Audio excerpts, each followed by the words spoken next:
بسم اللہ الرحمن الرحیم۔ پچھلے پروگرامز میں ہم نے قرآن پاک سے متعلقہ ضروری ابتدائی باتیں آپ کی خدمت میں عرض کی تھیں،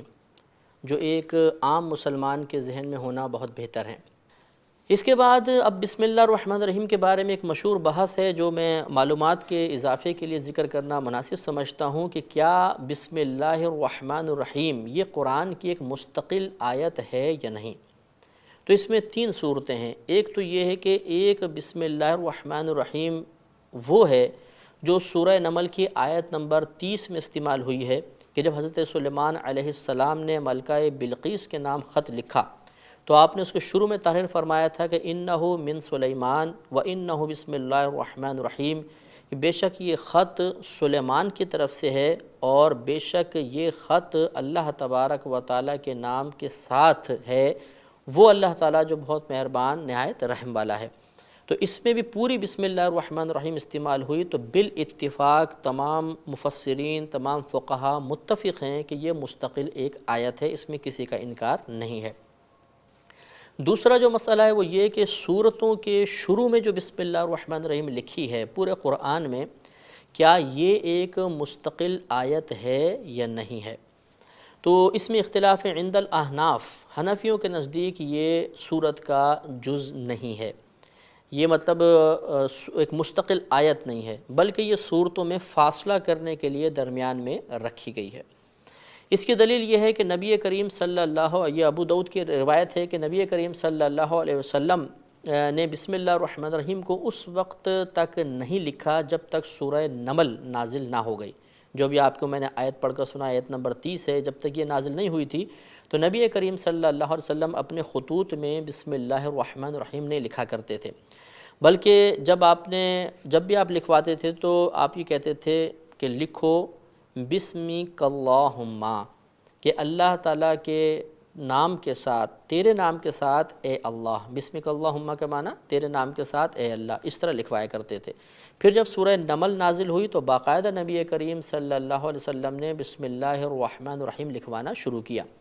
تو ابو داؤد کی روایت میں یہی ہے کہ جب صلح حدیبیہ ہوئی اور سہیل ان کی طرف سے آئے اور یہ معاہدہ لکھنا شروع ہوا تو نبی کریم صلی اللہ علیہ وسلم نے حضرت علی سے فرمایا کہ علی لکھو بسم اللہ الرحمن الرحیم۔ تو سہیل نے اس پر اعتراض کیا اور اس نے یہ کہا کہ آپ بسمک اللہم لکھیں، اس لیے کہ ہمارے درمیان رحمان کا لفظ معروف نہیں ہے، تو ان کے لیے چونکہ اجنبی تھا۔ تو اس سے یہ دلیل حاصل ہوئی کہ اگر اس سے پہلے ہی بسم اللہ الرحمن الرحیم ایک مستقل آیت کے طور پہ نازل ہو چکی ہوتی، کیونکہ سورہ نمل سے پہلے بھی صورتیں تھیں، پہلے نازل ہوئی تھیں، تو اگر بسم اللہ الرحمن الرحیم ہر صورت سے پہلے ایک مستقل آیت ہوتی تو نبی کریم صلی اللہ علیہ وسلم صلح حدیبیہ سے پہلے بھی ضرور مطلب بسم اللہ الرحمن الرحیم کو استعمال کرتے، لیکن آپ نے نہ کیا۔ اس سے معلوم ہوا کہ پہلے جو صورتیں نازل ہوتی رہیں ان سے پہلے بھی بسم اللہ لکھی ہوئی ہے۔ اب موجودہ جو مصحف آپ کو نظر آئے گا، لیکن اس دور میں بسم اللہ الرحمن الرحیم نہیں تھی، اس کا مطلب یہ مستقل آیت نہیں ہے۔ اور ایک اور دلیل یہ لکھی ہے احکام القرآن میں کہ اس میں کسی کا اختلاف نہیں کہ سورہ کوثر میں 3 آیات ہیں، سب مانتے ہیں سب سے چھوٹی سورہ ہے، اور سورہ اخلاص میں 4 آیات ہیں، اور یہ بسم اللہ الرحمن الرحیم کو ہٹا کر ہیں۔ اگر سورہ کوثر میں بسم اللہ الرحمن الرحیم کو ایک مستقل آیت مانا جائے تو 4 آیتیں بنیں گی اور سورہ اخلاص میں 5 ہو جائیں گی، لیکن کوئی بھی اس کا قائل نہیں ہے، لہٰذا معلوم ہوا کہ صورتوں کے شروع میں جو بسم اللہ الرحمن الرحیم لکھی ہے وہ باقاعدہ مستقل آیت نہیں ہے، بلکہ صورتوں میں فاصلہ کرنے کے لیے لکھی گئی ہے۔ تیسری اس میں مسئلہ یہ ہے کہ کیا سورہ فاتحہ کے شروع میں، یعنی الحمد شریف کے شروع میں جو بسم اللہ الرحمن الرحیم لکھی ہوئی ہے، کیا یہ ایک مستقل آیت ہے یا نہیں ہے۔ تو احناف کے نزدیک یہاں پر بھی یہ مستقل آیت نہیں ہے، لیکن امام شافعی رحمۃ اللہ علیہ کے نزدیک یہ مستقل آیت ہے۔ وہ اس کو یعنی بسم اللہ الرحمن الرحیم پھر الحمدللہ رب العالمین، ان دونوں کو ملا کر ایک مستقل آیت مانتے ہیں، اور ہم یہ کہتے ہیں کہ نہیں، الحمد کی ابتدا الحمدللہ رب العالمین سے ہی ہے، اور بسم اللہ الرحمن الرحیم شروع میں وہی برکت کے لیے رکھی گئی ہے۔ اور اس کی دلیل مسلم شریف کی روایت ہے، جلد نمبر 1 صفحہ نمبر 169، نبی کریم صلی اللہ علیہ وسلم ارشاد فرماتے ہیں کہ اللہ تبارک و تعالی نے ارشاد فرمایا، یہ حدیث قدسی ہے کہ صلاۃ یعنی سورہ فاتحہ کو میرے اور میرے بندے کے درمیان نصف تقسیم کر دیا گیا ہے۔ نصف اس میں سے میرے لیے ہے اور نصف میرے بندے کے لیے ہے۔ میرے بندے کے لیے وہ ہے جس کا وہ سوال کرے گا۔ بس جب میرا بندہ کہتا ہے الحمدللہ رب العالمین تو میں کہتا ہوں کہ میرے بندے نے میری حمد کی ہے۔ پھر جب وہ کہتا ہے کہ الرحمن الرحیم تو میں کہتا ہوں کہ میرے بندے نے میری تعظیم کی۔ اور جب وہ کہتا ہے مالک یوم الدین تو میں کہتا ہوں کہ میرے بندے نے خود کو میرے سپرد کر دیا۔ اور جب وہ کہتا ہے ایاک نعبد و ایاک نستعین تو میں کہتا ہوں کہ یہ میرے اور میرے بندے کے درمیان ایک معاملہ ہے اور میرے بندے کے لیے وہ ہے جس کا وہ سوال کرے گا۔ اور پھر جب وہ اہدنا الصراط المستقیم صراط الذین انعمت علیہم غیر المغضوب علیہم ولا الضالین آمین یہ پورا کہتا ہے تو میں کہتا ہوں کہ میرے بندے کے لیے وہ ہے جس کا اس نے مجھ سے سوال کیا۔ تو وجہ استدلال یہ ہے کہ اس میں پوری الحمد شریف کا ذکر ہوا اور اللہ نے فرمایا کہ نصف میرے لیے نصف میرے بندے کے لیے، لیکن اس حدیث قدسی میں بسم اللہ الرحمن الرحیم کا تذکرہ نہیں ہے۔ اگر بسم اللہ بھی ایک مستقل آیت ہوتی تو اس کا بھی ضرور تذکرہ کیا جاتا۔ اور امام مسلم رحمۃ اللہ علیہ نے اپنی صحیح مسلم میں ایک مستقل باب قائم کیا ہے جس کا عنوان یہ رکھا ہے کہ باب حجتی من قال لا یجہر بالبسملہ، کہ ان لوگوں کی دلیل جو کہتے ہیں کہ بسم اللہ الرحمن الرحیم کو نماز میں بلند آواز سے نہ پڑھا جائے۔ اس کے تحت حضرت انس رضی اللہ تعالیٰ عنہ کی روایت لے کر آئے ہیں کہ حضرت انس رضی اللہ تعالیٰ عنہ ارشاد فرماتے ہیں کہ میں نے رسول اللہ صلی اللہ علیہ وسلم، حضرت ابو بکر، پھر حضرت عمر، پھر حضرت عثمان رضی اللہ تعالیٰ عنہ کے پیچھے نماز پڑھی ہے، لیکن میں نے ان میں سے کسی کو بھی بسم اللہ الرحمن الرحیم بلند آواز سے پڑھتے ہوئے نہیں سنا۔ اس سے استدلال یہ کیا گیا ہے کہ اگر بسم اللہ ایک مستقل آیت ہوتی تو جیسے پوری الحمد کا جہر سے پڑھنا یعنی جہری نمازوں میں جہر سے پڑھنا واجب ہے، تو بسم اللہ چونکہ اس کی مستقل ایک آیت تھی تو اس کا پڑھنا بھی واجب ہونا چاہیے تھا، لیکن چونکہ خود حضرت انس رضی اللہ تعالی عنہ جنہوں نے پورا نبی کا زمانہ پایا، پھر حضرت ابو بکر کا، پھر حضرت عمر کا، پھر حضرت عثمان کا زمانہ پایا، تو انہوں نے خود یہ ارشاد فرمایا کہ میں نے بارہا ان کے پیچھے نمازیں پڑھی، میں نے بسم اللہ الرحمن الرحیم کو جہراً پڑھتے ہوئے نہیں سنا۔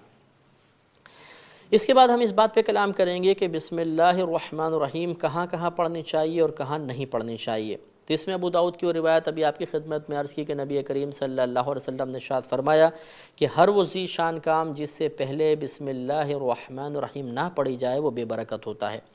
لہٰذا ہر جائز اور اچھے کام سے پہلے ہمیں بسم اللہ الرحمن الرحیم ضرور پڑھنی چاہیے۔ لیکن یاد رکھیں کہ اگر کوئی حرام کام ہو، حرام بھی دو طرح کے ہوتے ہیں، ایک حرام ظنی ہوتا ہے، ایک حرام قطعی ہوتا ہے۔ حرام قطعی کا مطلب کہ خود قرآن نے واضح طور پہ اس کی حرمت کو ذکر کیا، جیسے سود کا معاملہ ہے یا زنا ہے یا چوری ہے، ان کی حرمت قطعی ہے، یعنی خود قرآن سے ثابت ہے۔ تو اگر کوئی حرام قطعی کام کرے معاذ اللہ اور اس سے پہلے بسم اللہ الرحمن الرحیم پڑھ لے تو فقہائے اسلام نے اس کو کفر قرار دیا ہے۔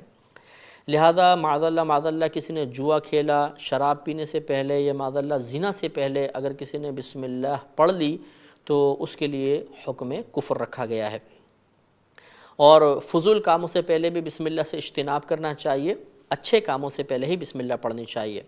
اور نماز میں الحمد شریف سے پہلے بسم اللہ الرحمن الرحیم پڑھنا سنت کریمہ ہے، اور اس کے بعد جتنی صورتیں ہم پڑھتے رہتے ہیں نماز میں ان سے پہلے بسم اللہ الرحمن الرحیم پڑھنا مستحب ہوتا ہے۔ تو یہاں تک ہم نے